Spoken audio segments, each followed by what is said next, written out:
is up, y'all? What's up? Okay, so I'm starting this video off leaving 101 Poker. I'm still in Houston. This is day 2 of poker in Houston.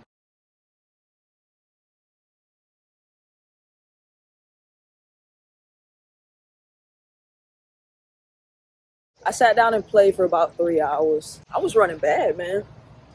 I was running super bad in there.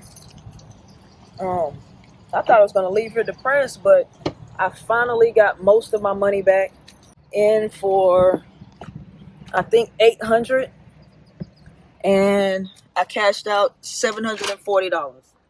So I left them with a total of $60. Not bad, not bad. I'll take that. I'll take a $60 loss any day of the week versus all 800 of my dollars. But what we will do is we're going to head over to another poker room, Elite Social Club. So it's probably going to take us about 25-30 minutes to get over there. So we're going to head on over to Elite Social Club. They got high-low. I called in to get my name on the list because I want to be able to show you guys a different poker room while I'm here and show you a different game. I was playing PLO at 101, 4-card PLO. So I'm going to go over here and play some high-low. I don't know how many of you are familiar with that, but it's a fun game, and I just wanted to do something different for the vlog. So we're going to play some PLO high-low. I don't know whether it's 4-card or 5, but either way. So let's head over.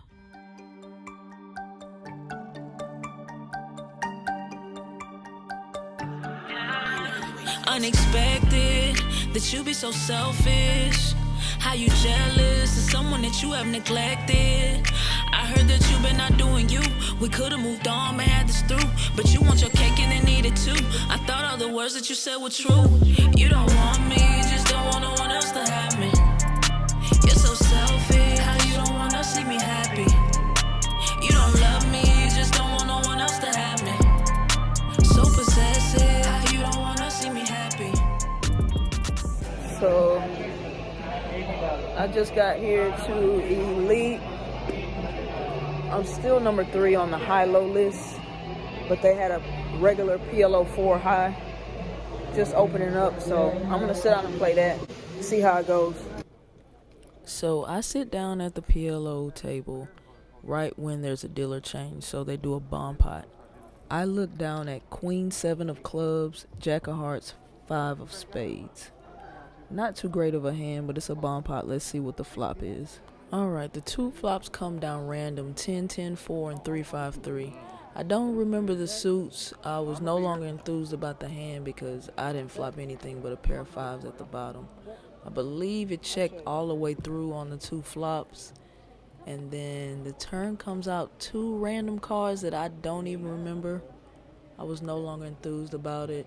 Someone bet the turn card. I believe he bet $90. And someone folded before me, and I fold as well. This one is over. Okay, so next hand there's a live 6 straddle, and I look down at ace 5 of diamonds and king 3 of clubs. I love these double suited type hands, so I call the 6.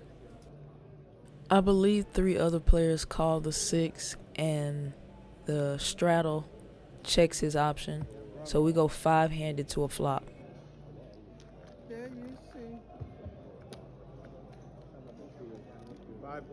The flop comes king 5 of spades and a jack of diamonds. So I have top pair with an ace kicker, backdoor flush draw, which is not that great in PLO, but it has potential.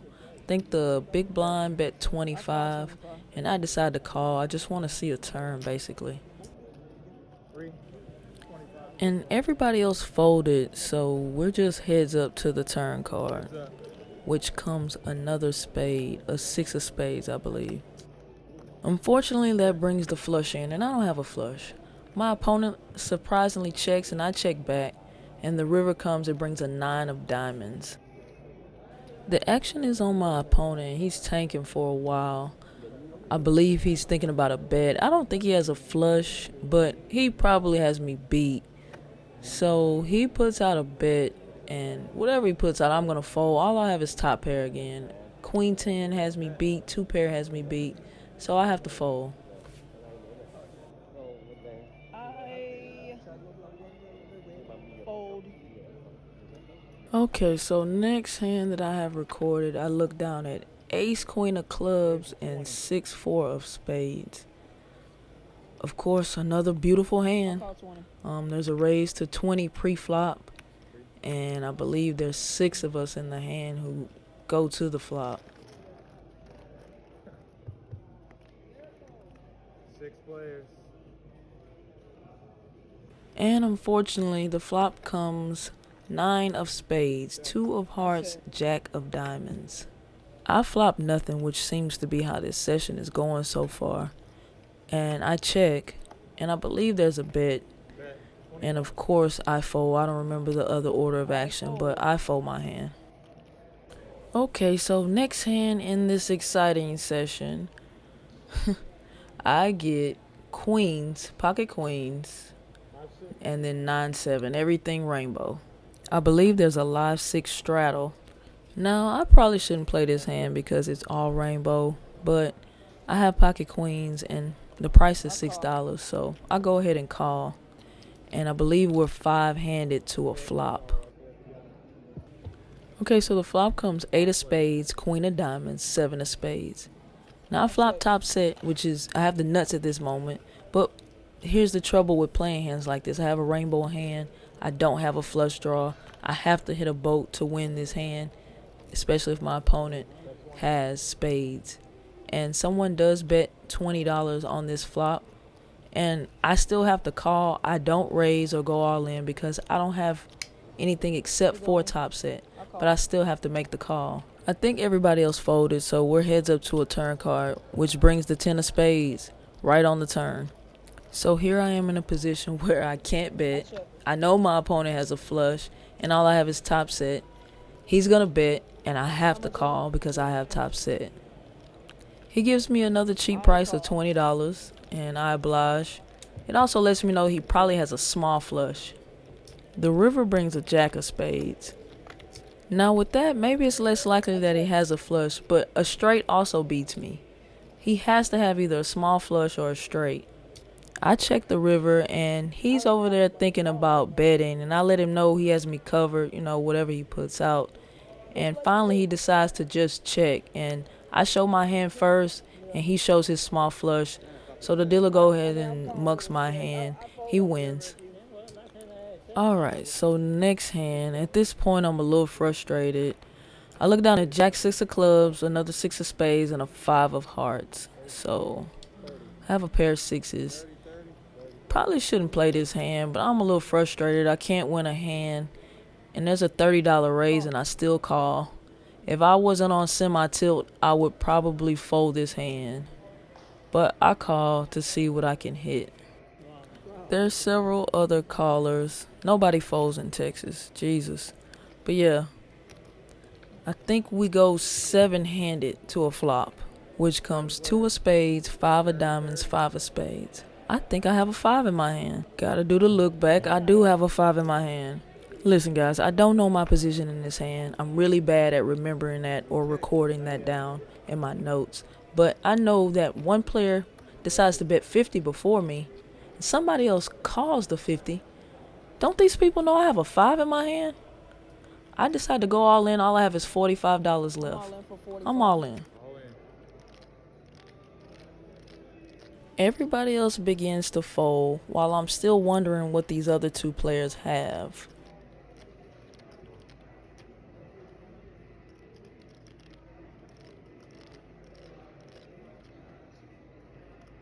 After they all fold, the dealer pulls in the money, and these other 2 players are heads up to a side pot. Let's see what the turn brings. One all in, heads up action. So the turn brings a 3 of clubs, which also brings a straight. I'm not really worried at this point. Both of the players check. And then we go to the river. And that brings an ace of spades. Oh my God. Once that ace of spades hit, the player to act first, he decides to bet $100, and the other guy in the side pot folds. So at this point, I know I'm beat. I show my trip fives, and this man hit an ace on the river. He has pocket aces. Ace is full on the river, so I was good until the river, which is what I knew. I rebuy, of course, for another $100.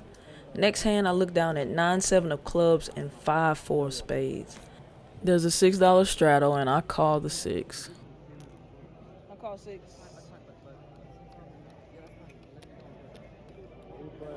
There's only 3 of us in this hand, so we're 3-handed to the flop. That comes ace of hearts, 5 of clubs, and 9 of diamonds. Well, I have bottom 2, which is not that great in PLO, but I still decide to put a bet out of $10. I don't think my $10 bet is scaring anyone away, but I think I get one caller, and we're heads up to the turn card. The turn brings a 6 of clubs. So that brings me a 9 high flush draw and an open-ended small straight draw. I also have a blocker to the nuts. So I decide to get crazy and represent the nuts here. I decide to pot it.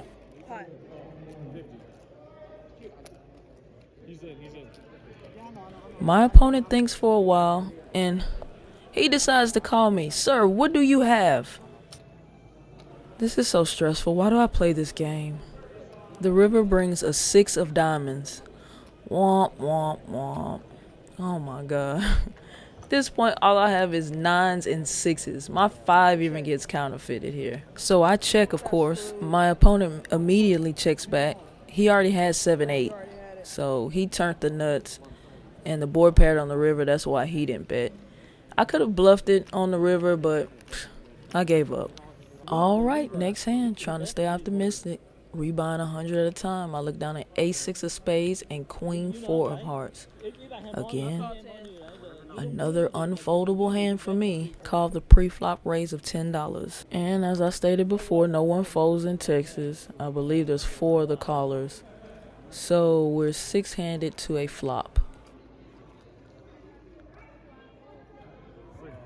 The flop comes 3 of spades, 6 of hearts, 9 of diamonds. So at this point, all I have is a pair of 6s and 2 backdoor flush draws. The action checks to me and I check, and someone decides to bet out 60. In my former life, I would snap fold this. Oh my God, but I'm running so bad. I'm so on tilt. I'm like, oh, I can hit backdoors. I decide to call the 60. This is a bad call. Please, nobody ever do this. Then, to stress me out even more, someone makes a joke and says they raised to 360. Stop playing. Who said 360? Oh, I was like... But then the next player was not joking when he said 160, which still puts me all in. I've already put my 60 in there. I know I have absolutely nothing but a pair of 6s and 2 backdoors, but I have to call. I have no choice. I have absolutely nothing. Sorry. All right, 106 to the main. Yep.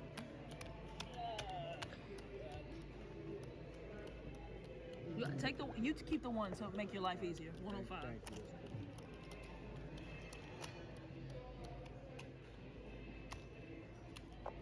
The other players in the hand still have money behind, so we go to the turn, which brings a king of spades. Oh, I have life here. Nut flush draw. Please, God. Please, God. Please. One of the players in the side pot is thinking about what he wants to do, so we're all kind of just waiting to see, and I'm waiting on my spade. And after that, I can't really remember who shoved first, but somehow they get it all in because they ask if we all want to go twice before the river comes. Okay. And of course I oblige because I have a nut flush draw. I should be able to hit at least one of them, right? No. And no. 7 of clubs and 3 of diamonds. Oh my God. I start reevaluating my life at this point. What am I doing wrong that I can't hit a nut flush on either river? And here we are with another $100 buy-in. Look down at 9, 8 of hearts, 8 of spades, 2 of diamonds. Well, I'm pretty much playing anything at this point. I like it, so I'm playing it. There's a $15 pre-flop raise, and I call on the button. Alright, so we're just gonna speed this thing along, cause like plenty of hands in this session, I flop nothing, I turn nothing. So I folded this hand, of course. On to the next one. Alright, so next hand, I look down at pocket jacks double suited. Jack of clubs, jack of diamonds, 8 of diamonds, 7 of clubs. And by the way, I don't know how my chip stack got to this. Maybe I won a hand. I can't remember. Anyways, someone raised to 35 pre-flop. And it's moving around, and then another player decides to re-raise to $100. Here they go, put me in spots. I got a few chips now that I don't know where they came from. But I like my hand. I got jacks double suited, so I'm gonna call the 100. How much is that? So 100. I'll call 100. I believe one other player goes all in for 45, and then one other player calls the 100. So we're four-handed to the flop with one player all in for just 45. He checked dart. Checks dart. The flop comes 6, 6, 5. 6 of spades, 6 of diamonds, 5 of spades. The player first stack had already checked dart. The other player checks, and I check as well because I still just have pocket jacks. Someone may have a 6. The turn brings a 10 of hearts, which still doesn't improve my hand. And the first player to act goes all in for $55. 55. The other player to his left folds, and I decide that, he only has $55. I can't fold for, what's in the pot. So I call the 55 even though I know he probably has a 6. Hoping to hit a jack, or I don't know. I just can't fold for that amount of money. I asked if they want to do any business, and the player who shoved for 55 of course says no. That lets me know immediately that he has a full house or a 6. How convenient of him to only want to go once when he has a boat. I don't even remember what the river was. I was so frustrated, and it was not one of my jacks. So yeah, I lose this hand. On to the next. Shortly after this, and after me losing the rest of this stack, I get called for my high-low seat. So let me see what I can do over here. So this is Big O. It's a 5-card game. I sit down with $200. And I look down at ace, deuce, 6 of diamonds, and then 2 of clubs and 9 of spades. So, I do have a nut low draw pre-flop. The game is 15-30 limit. So you can only bet 15 on the flop and 30 on the turn and rivers. And then people can double the bet thereafter if they want to raise. I decided to call the 15 pre-flop with this hand. Alright, I think we were like 6-handed to a flop. And the flop comes queen of diamonds, queen of spades, jack of clubs. Of course, I flop nothing but a backdoor diamond draw. Also, with a flop like this, you know there won't be a low. The action checks all the way around. I check as well. And we go to the turn, which brings a 9 of clubs. Doesn't help me or improve me at all. I believe the turn card, we all check around as well. Nobody has anything, I'm assuming. And the river brings a king of clubs. Does not help me once again. I check along with several others. I think there might have been a bet, and we all fold. I fold. So when you're playing Big O, you play ultimate double board bomb pots when the dealer changes. That means the best high and the best low win out of both boards. And I posted this full video on my YouTube shorts. So if you want to see the final result and the whole video, you can go on there. But basically, I win the high in this ultimate double board bomb pot. My Jack 10 straight wins this hand. Okay, so this next hand is just a regular high-low hand. I look down at ace, jack of clubs, along with a six of clubs, a two of spades, and a three of diamonds. So I have a pretty good low draw. If the board comes out low, I call the 15 pre-flop and we go to the flop five-handed. The flop comes jack of hearts, 10 of hearts, ace of spades. So I flop top two. Even though I have top two, I still check because I don't have the nuts. Along with several others, we check, and somebody decides to bet 15, which is the only thing you can bet on the flop. You can also, double it and raise, but no one raised. We all call the 15, and we go to the turn, which brings a 10 of clubs. Great, a card I don't need. Of course I check. One player bets 30, and then the person right behind him raises to 60. And of course I fold. I don't want to take a chance trying to hit an ace or a jack on the river. I fold. Alright, this next hand, and the last one that I actually recorded, is another ultimate double board bomb pot. I look down at the ace of hearts, 10-4 of spades, and 5 deuce of clubs. Now this is a pretty good high-low hand. Even if it wasn't a bomb pot, I would definitely play this hand. So let's see if we can hit something on the flops. It comes 10 of hearts, 2 of diamonds, and 3 of clubs on the top. On the bottom it comes 7 of hearts, 8 of hearts, and jack of spades. I check because all I have is a low draw on the top, even though it's uncounterfeitable. I have nothing on the bottom though. At this point we're waiting on action. I don't know what takes so long for people to act when you only have the options of betting 15, 30. I don't understand it, but yeah. Someone finally acts and bets 15. I'm not going anywhere. I got a call. I got uncounterfeitable low draw on the top. So I call along with a few other callers.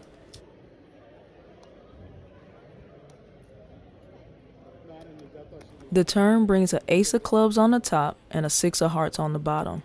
So I have the nut low at the top. I decide to bet out 30 here. Even though I have nothing on the bottom, I just want to kind of see where I'm at. I believe I get at least 2 callers, maybe 3. And then we go to the river. The river brings a 7 of clubs at the top and a queen of spades at the bottom. Again, I have nothing at the bottom, but I have a 5 high flush at the top along with the nut low. So I decide to bet out another 30. I get snap called by the player in seat 9. And then I believe the other player in the hand decides to raise to 60.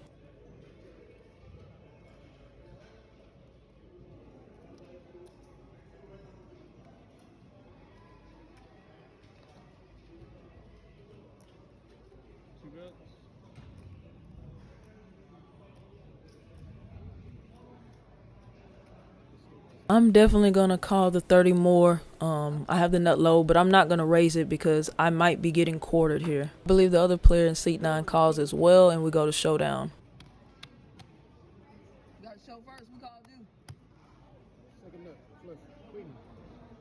I got 4 or 5. So he has nut flush at the top, and I have the nut low at the top. So that's the ultimate high and the ultimate low. The other player mucks his hand without showing. So me and the nut flush are going to chop this pot up. Now this is the last hand that I record, although much more exciting things happen. I apologize for not getting that on camera, but I continued to spiral down here at the high-low table. And then all of a sudden I went back to PLO 4 and turned $150 into $2,100. I think that was the number. It was somewhere in that area. 2,100 to or 2,300. I can't remember. But I'm just happy I got all of my money back, plus a little extra. Thank God.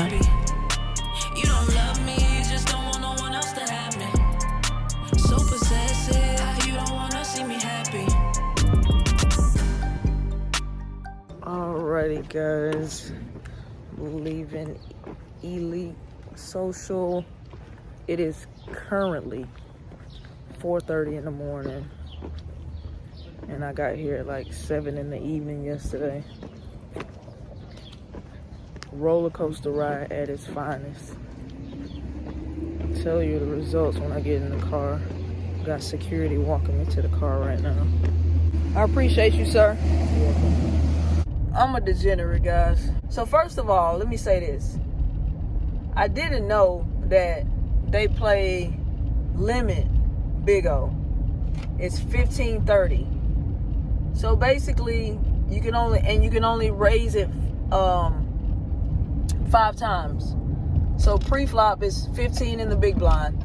The next person can only raise it to 30. That next person can only make it 45, and so on and so forth 5 times. And then after the flop, you can do 15. On the turn, you can do 30, and then only raise it in increments of 30. So first of all, I didn't know that it was 1530 limit. Sorry, I got this light because it's nighttime. But secondly, when I first got there, I did not have a high-low seat. It wasn't ready yet. So I had to play PLO 4 card first. And I got down in that. That's mainly where the recordings came from. The hands.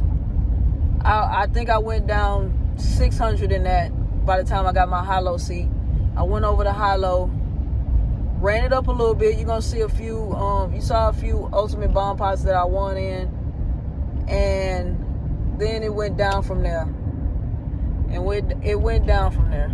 By the way, it's raining inside my city, yeah. Nah, but for real. So yeah, I think I lost like maybe 600 more over there or 500 more at high-low. Then I had to go to the ATM because I maybe walked in the building with like $1,100 to $1,200. I went to the ATM and I said, screw high-low. Plus it's limit, so I didn't see how I was gonna get my money back. And also,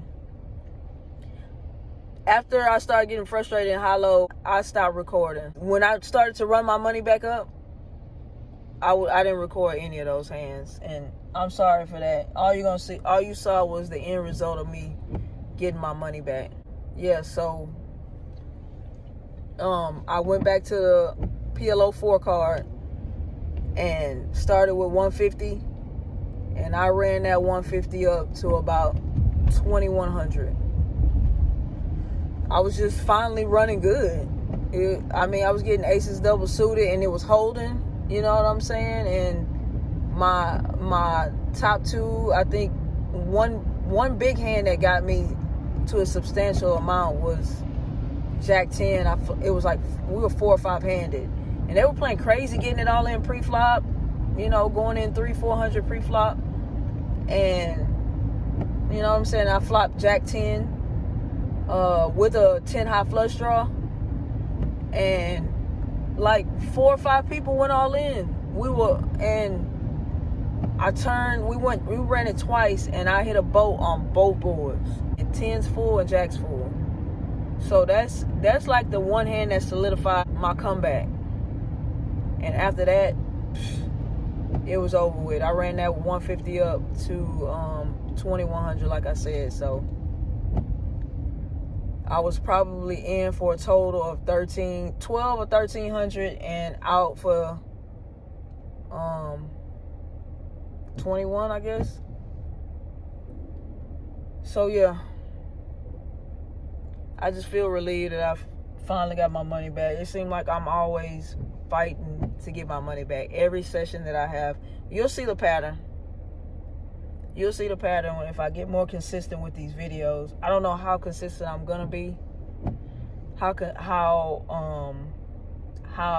I'm gonna be able to travel and play these games. I'm probably gonna be in Houston more often, and then we'll see from there. You know, if I'm gonna be able to travel and go play at other places. Because I know y'all are going to want to see some variety, but let's just see how this goes so far. I appreciate y'all tuning in. Keep watching, please. And I'll see y'all on the next video. Peace.